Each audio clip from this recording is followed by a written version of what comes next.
अब जो है विपक्ष जो है एकजुट होता हुआ नजर आ रहा है। हाल ही में जब राजेश पायलट की पुण्यतिथि थी, तब गहलोत साहब और पायलट एक साथ दिखे और गहलोत साहब का बयान बड़ा वायरल हो रहा है कि हम तो कभी अलग थे ही नहीं।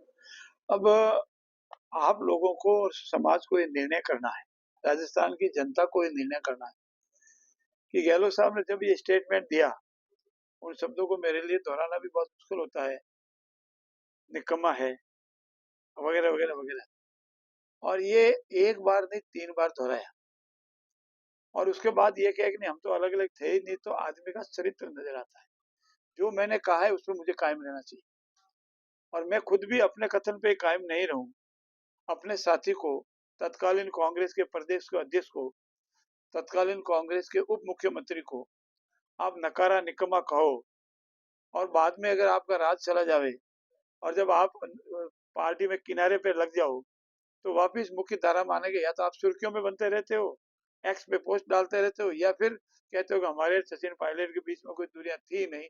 तो वो आपका स्टेटमेंट गलत था या आज जो आप स्टेटमेंट दे रहे हो गलत, इस पर माननीय अशोक गहलोत को विचार करना चाहिए और अपना स्पष्टीकरण देना चाहिए।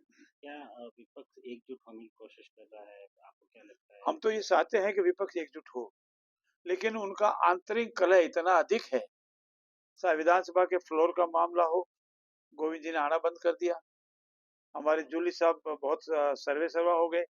चाहे प्रदेश अध्यक्ष से हटने का विषय हो या कांग्रेस को दिखाने के लिए एकजुट किया गया हो। दिखाना और आत्मीयता से एकजुट होना, मन से एकजुट होना में बहुत फर्क है। मैं तो प्रभु से यही प्रार्थना करता हूँ कि एकजुट रहे, लेकिन लगता नहीं है कि मुझे एकजुट होंगे।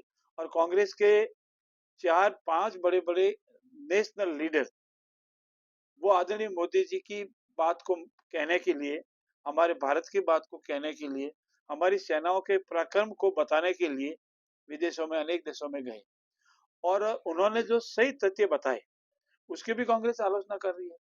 तो उन्होंने ये कहा है कि हमारी भारतीयता को नापने का कांग्रेस को अधिकार नहीं है, हमारी भारतीयता का संदेह करने का कांग्रेस को अधिकार नहीं है। ऐसी स्थिति में कांग्रेस अब उस राह पर चल पड़ रही है जो अस्तित्वहीन हो जाएगी।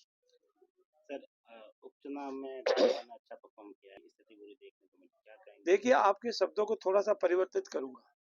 कांग्रेस भाजपा की बहुत अच्छी स्थिति नहीं रही है, एक तरफा है। 38 में से 22 हमने जीती है सीट और कांग्रेस को सिर्फ 4 मिली। ऐसी स्थिति में ये कहा जा सकता है कि इलेक्शन के दौरान राजनीतिक दलों का विश्लेषण होता है और अगर हमारे खिलाफ कोई एंटी इनकमेंसी होती तो जनता ये प्रदर्शन कर सकती थी, जनता अपना नाराजगी जता सकती थी। लेकिन कांग्रेस को पूरी तरह से, जो कांग्रेस की मेरी दवा की एक सीट है वो आज दिन तक हमने नहीं जीती थी, पहली बार जीती है। गोविंद जी टोडासरा साहब के खुद के गढ़ में पिछली बार हम 500 से हारे, इस बार 450 से हम जीते हैं और ऐसी अनेक सीटें कांग्रेस से हमने छीनी है।